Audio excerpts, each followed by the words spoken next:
Good afternoon. My name is Jessica Akiode, and my purpose here is going to inform you about lymphogranuloma venereum. So first, I'm going to start off. I'm going to count 1, 2.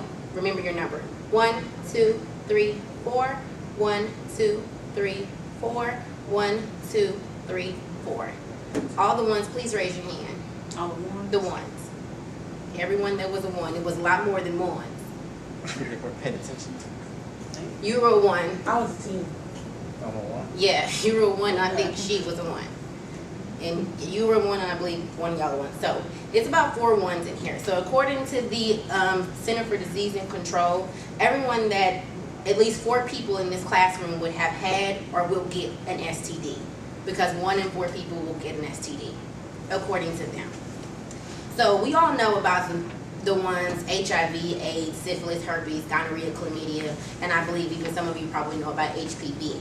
However, there are STDs out there that you don't know about and that you can contract, and people are contracting every day.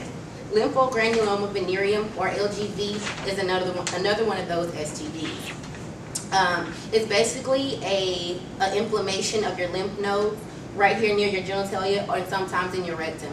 The signs and symptoms are painful bowel movement, bleeding of the rectum, oozing pus out of your lymph nodes, and sometimes swollen labia in females. Lymphogranuloma venereum is a long-term infection of the lymphatic system caused by 3 different types of bacterium. The same bacteria that causes chlamydia is the same one that causes LGV, but it's not the same disease.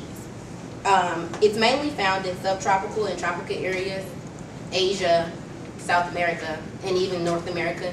In North America, it's mostly in the tri-state area, New York, and that part of the area. Another important fact, it's mostly in men because it was started off just like AIDS and HIV, a gay disease. However, with so many people going back and forth with bisexuality, now curiosity, bi-curious, whatever, it's starting to spread into women and men. And who's at risk for it? Anybody who's sexually active, heterosexual or homosexual, gay men, and of course individuals in those areas that I named, South America, North America, and Asia. It starts out with a small painless pimple. You may think it's a hair bump sometimes, and then it grows bigger. It'll start draining, get on your clothes, and it'll be inflamed blood out of your rectum. It's treated very easily with antibiotics. It is treatable and curable, but it's normally when it's caught early.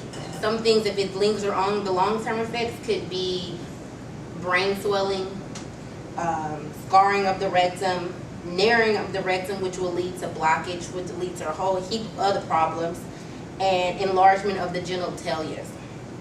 And to prevent this, there's some very simple things. You could limit your amount of sexual partners that you have, immediately wash your genitalia right after, and of course the only sure way to prevent it is to abstain. You can use protection, but that's not always the case. And in conclusion, with the rising growth of STDs and everything, I would think that my goal for you all, just with us college students, sometimes you get overwhelmed. I know some of the people, trying to get right for the white. That's what Mr. Wiley said. All start coming up. You may think you're going to go out and get chose or whatever. Just be safe. I'm just saying, for men and women, just be safe, because I'm just saying, you think that you know, and you really have no idea. Thank you.